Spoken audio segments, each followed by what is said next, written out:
నమస్తే అండి అందరికీ. Welcome to MB kitchen.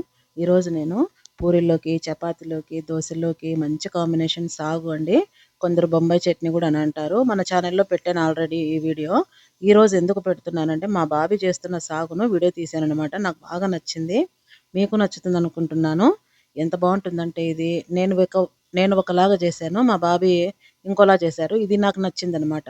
అందుకోసం చిన్న వీడియో పెట్టాను. ఇక్కడ వచ్చేసి ఫస్ట్ ఒక 5 స్పూన్లంత శనగపిండి బాగా వేయించుకోవాలి, మంచి గుమగుమ వాసన వచ్చేదాకా. ఇలాగ వేయడం వల్ల టేస్ట్ బాగుంటుందని చెప్పారు. అలాగే ఒక స్పూన్ శనగబ్యాళ్ళు ఒక 3 గంటల ముందు నానబెట్టుకొని ఒక మీడియం సైజ్ ఎర్రగడ్డలు 4 ఇలా కోసుకోవాలి. 2 టమోటాలు, అలాగే కారం తగ్గట్టు పచ్చిమిరపకాయలు, చిన్న అల్లం ముక్క తురుము పెట్టుకోవాలి. ఇప్పుడు ఇలాగ మందపాటి గిన్నె పెట్టేసుకొని ఆయిల్ వేసుకొని ఆవాలు జీలకర్ర వేసుకున్నాక కట్ చేసుకున్న పచ్చిమిరపకాయ వేసుకొని అలాగే తురుముకున్న అల్లం వేసుకొని ఇప్పుడు పచ్చిశనగపప్పు నానబెట్టుకున్నాం కదా, అది వేసుకోవాల్సిండే. ఇక్కడ స్కిప్ అయిపోయింది. నేను వీడియో తీస్తుంటే తను నాతో మాట్లాడుకుంటూ శనగపప్పు వేయడం కొంచెం లేట్ అయిపోయిందండి. మరి అయినా వేశారు, చాలా బాగా మగ్గిపోయినాయి. ఇలా 1 బై 1 అన్నీ వేసుకుంటూ ఓన్లీ ఆయిల్లో మాత్రమే మగ్గించుకోవాలి. ఇప్పుడే వాటర్ వేయకూడదు. ఫస్ట్ ఇలాగ ఎర్రగడ్డ మగ్గించుకున్నాక మరి టమోటా ఇది మగ్గడం కోసం కొంచెం సాల్ట్ వేసుకోవాలి. ఇప్పుడు వేస్తున్నారు శనగపప్పు. ఇప్పుడు వేసినా కూడా చాలా మెత్తగా ఉడికిపోయాయండి. ఏం పర్లేదు, ఎందుకంటే నానబెట్టినట్టు కదా, ఈ ఆవిరికే మగ్గిపోయాయి అనమాట. చూడండి, కొంచెం సాల్ట్ వేసుకోవాలి. అలాగే కట్ చేసుకున్న ఎర్రటి టమోటాలు ఒక 2 అనమాట. ఇవి కూడా ఇలా బాగా వేయించుకోవాలి. నీళ్ళు అనేది ఇప్పట్లో వేయకూడదండి, ఇప్పటి వరకు వేయలేదు.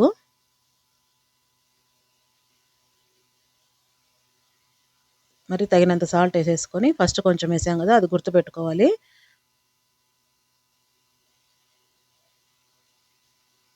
ఇప్పుడు కొంచెం పసుపు వేసుకున్నాక ఇలాగ ఉండాలని చూపిస్తున్నారు.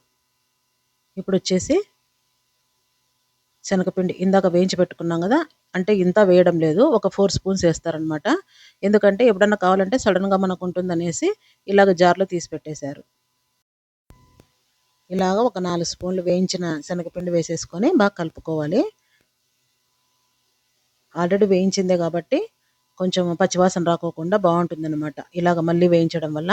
ఇక్కడ వచ్చేసి ఒక 5 ఉర్లగడ్డలు ఉడికించి పక్కన పెట్టినవి. ఇప్పుడు ఇందాక మనం మగ్గించుకున్నాం కదా, అందులోకి వేడి నీళ్ళు అనమాట ఒక 3 గ్లాసులు పోసినారు. ఎందుకంటే గ్రేవీ కోసం వేడి వేడి నీళ్ళు అయితే చాలా బాగుంటుందనేసి. ఎందుకంటే శనగపిండి వేసాం కదా, చన్నీళ్ళు వేస్తే మరి ఉంటలు ఉంటలు ఉంటుందనేసి వేడి వేడి నీళ్ళు పోసారు. ఇందాక నేను చూపించాను కదా ఉర్లగడ్డలు ఉడకబెట్టినట్టు, అవి మ్యాష్ చేయకోకుండా చిన్న చిన్న పీసులుగా కట్ చేశారనమాట. మ్యాష్ చేస్తే పూర్ణంలాగా నున్నగా ఉంటుందనేసి, ఇలాగ పీసుల్లాగా బాగుంటుందనేసి ఇలా కట్ చేసి ఇందులోకి వేసి బాగా కలిపెట్టుకోవాలన్నారు.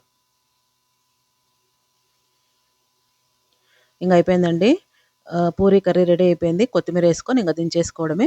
మనకు కన్సిస్టెన్సీ ఎంత కావాలనేది చూసుకొని నీళ్లు పోసుకోవచ్చు, వేడి నీళ్లు. మాకైతే కరెక్ట్గా పర్ఫెక్ట్గా సరిపోయింది ఇంత మాత్రము. అసలు ఉడుకుతుంటేనే చాలా మంచి వాసన వస్తుందండి. ఎందుకంటే శనగపిండి పచ్చిది కాదు కదా వేయడము, వేయించింది వేసాం కాబట్టి చాలా బాగుందనేసి నేను వీడియో తీశాను. మీకు నచ్చుతుంది అనుకుంటున్నాను. మరిన్ని మంచి రెసిపీస్తో వస్తుంటాను. సబ్స్క్రైబ్ చేసుకోండి, లైక్ చేయండి, షేర్ చేయండి ఫ్రెండ్స్కి, రిలేటివ్స్కి. అలాగే కామెంట్ కూడా చేయండి ఎలాగుందనేసి. మరిన్ని మంచి వీడియోస్తో వస్తూ ఉంటాను. Thanks for watching.